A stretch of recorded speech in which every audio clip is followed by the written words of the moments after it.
Doc Loves the Kids, a local Kitsap County nonprofit organization established in 2015, whose mission is to provide activities, programs, and community support for at-risk youth. They put the U in community. Doc Loves the Kids.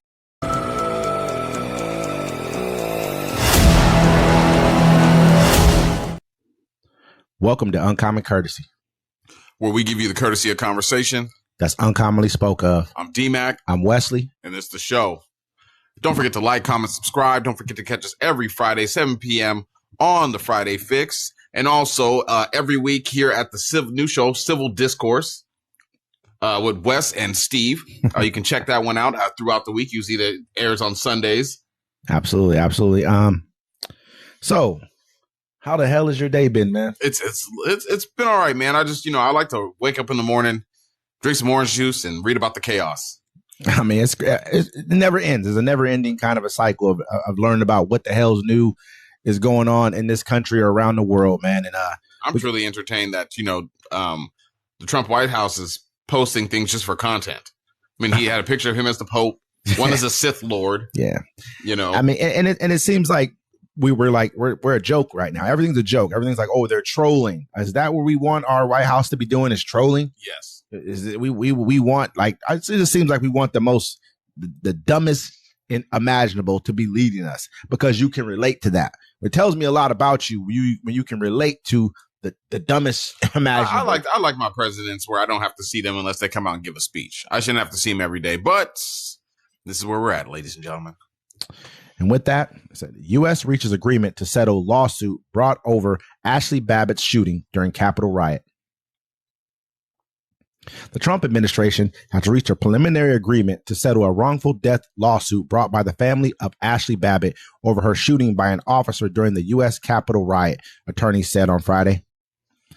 Lawyers for Babbitt's estate and the Justice Department told a judge in Washington's federal court that they have reached a settlement in principle, but the details are still being worked out, and the final agreement has not yet been signed. The terms of the settlement have not been disclosed.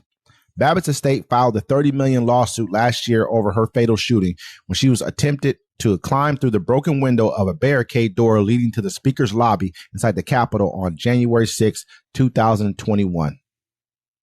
The Capitol police officers who shot her was cleared of wrongdoing by the U.S. Attorney's Office for the District of Columbia, which concluded that he acted in self-defense and defense of members of Congress. The Capitol Police also cleared the officer. Babbitt, a 35-year-old Air Force veteran from San Diego, was unarmed when she was shot by the police lieutenant when she tried to climb through the door as others in the mob pressed to get into the lobby outside the House chamber.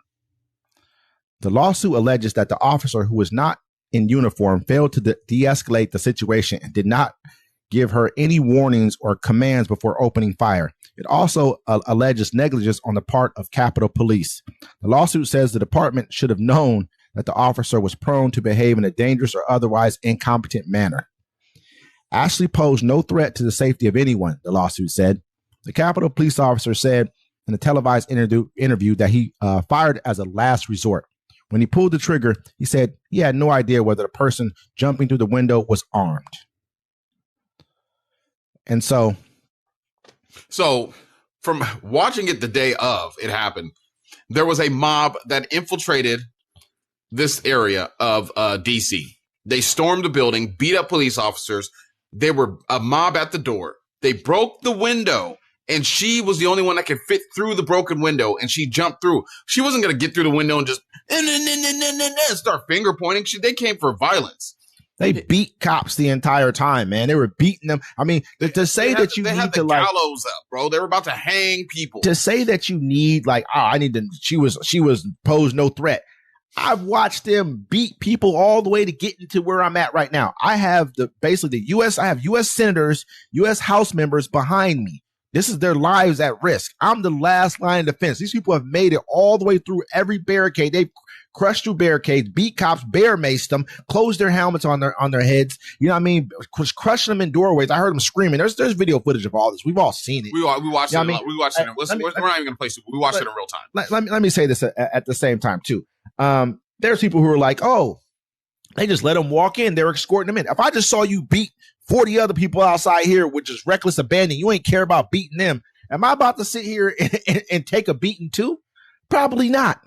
Probably not. So, and the ones who probably let them in, you never know. Go look at their political allegiance. No, remember and I'll tell you a lot there the too. The ones that let them in, the majority of them committed suicide a couple days later. Yeah, I mean, they thought they were going to be cooked. Remember, people were stealing things out of there.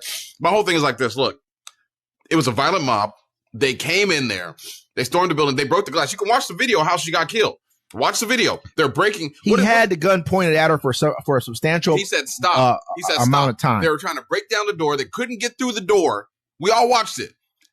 They couldn't get through the door. They broke the glass, and she was the only person that could fit through it, and she was jumping through the glass to get at them. Yep. It was a mob. So, but anyways, like I'm saying, the people that orchestrated January 6th are the people that are running the country now. So, of course, they're going to pay their people out. They let them out of jail. They let them out. Pardoned them all. Let them out. Now they're going to make sure she gets probably, who knows, $30 million for the simple fact of her. This was not a riot. You tried to overthrow the government on a. This was the transfer of power. The day of the peaceful transfer of power. You went down here to try and stop the peaceful transition of power in our country. That's not a small thing that you were doing. I mean, and at the same time, you've already assaulted people on your way to getting here. You're at the final door. It's your fault if you don't stop. You should know somebody's going to kill something. And I mean, be honest with you, if it's me, and if I tell you the truth about how I feel, it should have probably ended worse than what it did for everybody. That's just the truth. Maybe they wouldn't do that type of stuff again. But hey, we're here now. So, I mean, well, they wouldn't do it because, the people that were storming the building were also European Americans, just like the people that were in power were European Americans. So they felt a little, sympathy, remorse. Oh, they look like me. Felt bad for them. They were beaten. I remember they beat the cops so bad one time. They basically said, dude, sorry. Jesus. They basically said, hey, here's your dude right here, man. Here, pick your mans up right here. They threw him in front of everybody. It was they were like a corpse. A cop, you know what I mean? So it's just ridiculous, man, that this is what's happened. They're about to pay these people a bunch of money, basically paying her off because he felt bad because he got her. I mean, remember the whole time he was like, yo, because he realized it was a black Secret Service officer that shot her. So he was like, release his name, let him out. But this is what it is. Look, and they're going to rewrite history to make her seem like she's a hero. Yeah. But I mean, at the end of the day, the privilege is what saved them. And the privilege is the reason that they're in power right now. Because if it was anybody else, it would have been locked up. They would have made stories about it. They were talking, this is the second anniversary of January 6th. So it is what it is, man. I can't complain about it, but crazy. Yeah. Yep. Crazy. Just crazy.